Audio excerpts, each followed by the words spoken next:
իրողությունները այսպես նաև ուղիղ առնչվում են արտաքին քաղաքական պրոցեսների հետ եւ նաև մեր տարածաշրջանի հետ եւ տարածաշրջանային վերջին իրողությունները, երբ այս պահին գոնե Իրանի առավելությունն էլ մատնանշում փորձագիտական շրջանակները, ինչ սպասել Հայաստանի Հանրապետության համար եւ թրիփի հեռանկարը ինչպիսին է լինելու, եթե ամերիկյան ազդեցությունը այստեղ փաստացի չեզոքացվի։ Հարցադրումները հասկացա, շնորհակալ եմ, բարդ հարցեր են, փորձենք թեզերով ավելի շատ պատասխանել։ Առաջինը կարծում եմ մենք որպես պետություն պետք է շահագրգիռ լինենք, որ պատերազմը Իրանում արագ կերպով ավարտվի, ցավոք սրտի դիվանագիտությունը եւ ռազմական փաստացի գործողությունները միշտ չէ որ համընկնում են, դուք տեսաք, որ թեպետ հայտարարվել էր հրադադար, բայց արդեն Լիբանանի հետ կապված հետաքրքրությունների պատճառով հարցականի տակ է դրվում խնդիրը, բայց մենք մեր հետևությունները անենք։ Առաջինը մեզ պետք է կայուն տարածաշրջան, երկրորդը մեզ պետք է միացյալ չտրոված եւ ուժեղ Իրան, որպես հուսալի բարեկամ պետություն։ Ակնհայտ է, որ եթե Իրանը չի պարտվում այս պատերազմում, իսկ կարծեք թե դա արդեն ընդունում են նաև արևմտյան շրջանակները, թուրքական գործոնը էլ ավելի ընդարձակվելու, Հարավային Կովկասում առավել ընդարձակվելու հնարավորություն չի ստանալու եւ սա մեզ համար պոզիտիվ զարգացում է, որտեղ հակառակ պարագայում Ռուսաստանի հետևողական դուրս մղման եւ Իրանի թուլացման պարագայում Թուրքիան ամբողջությամբ կլցներ իրենով տարածաշրջանը։ Հաջորդ հետևությունը, որ պետք է անել այն է, որ ամերիկյան անվտանգային գարանտիաները չեն աշխատում, անգամ այն պետությունների համար, որտեղ ԱՄՆ-ն իրոք ունի ռազմաբազա եւ որոնց իրոք տվել է այդ անվտանգային գարանտիաները։ Հայաստանի պարագայում գիտենք, որ անցյալ տարվա Վաշինգտոնյան հանդիպումից հետո մեզ փորձում էին որպես անվտանգային գործոն հրամցնել Ամերիկայի նախագահի կողմից պարզապես վկա լինել այդ արարողությանը, իսկ մենք տեսնում ենք, որ Պարսից ծոցի երկրներ կան, որոնք ուղղակի ամերիկյան պրոտեկտորատի պաշտպանության տակ են,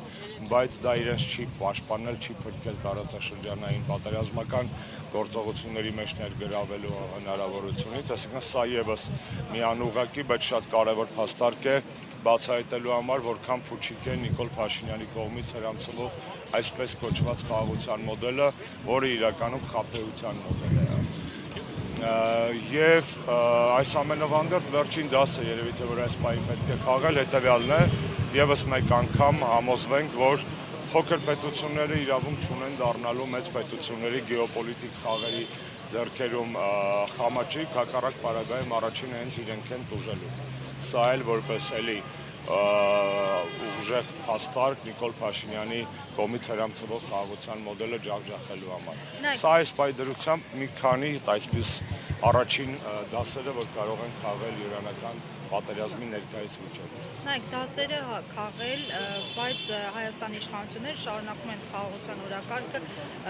այսպես կոչված խաղաղության օրակարգը համարել իրենց մոնոպոլիան եւ խաղարկել նախընտրական փուլում, ավելին սրան զուգահեռ նաև արևմտյան երկրների աջակցությունն են ցուցադրում, սպասվում է եվրոպական գագաթնաժողով մայիս ամսի սկզբին, Իսակովի Պողոտանն են հատուկ դրա համար նորոգում, հատկացումներ են արվել, մեծ շուկով պատրաստվում են։ Ինչ է տալու այս գագաթնաժողովը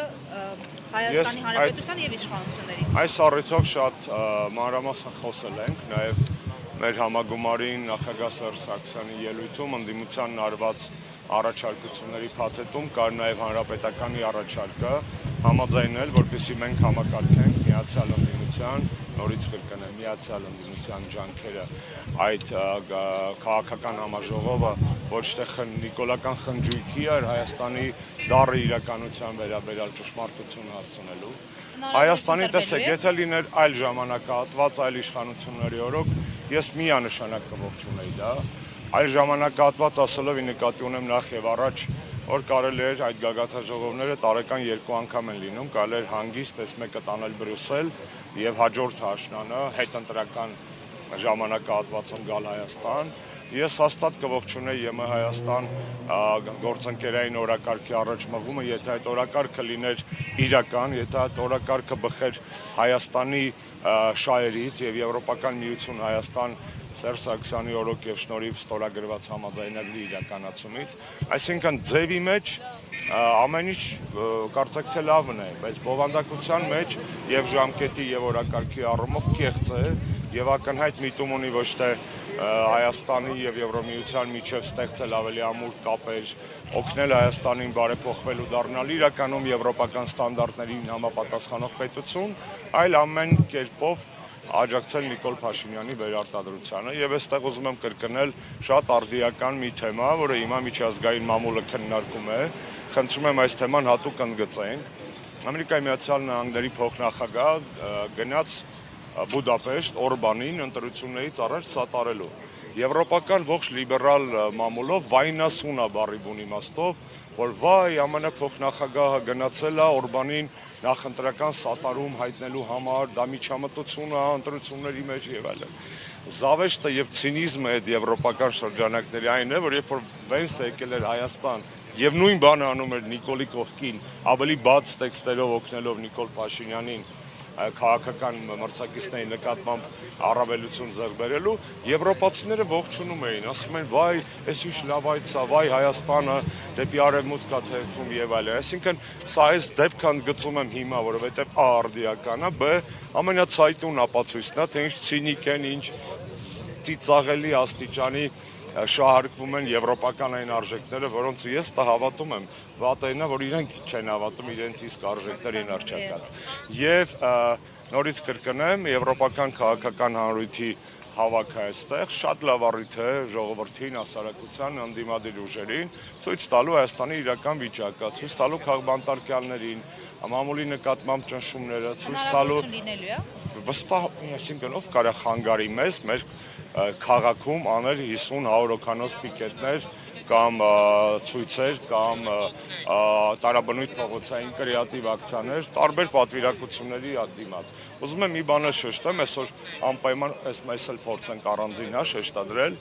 այն որ Հայաստանը ժողովրդավարություն չի, բոլորս լավ գիտենք։ Այն որ դա հրամցվում է որպես ժողովրդավարություն քաղաքական հայտարարություններ, դա էլ գիտենք, բայց կան նաև մասնագիտական միջազգային զեկույցներ, որոնք իրար վրա հրապարակվել են։ Վերջինը 2 օր առաջ բրիտանական հեղինակավոր էկոնոմիստի կողմից պատրաստված ժողովրդավարության զեկույցն է աշխարհում, որտեղ Հայաստանը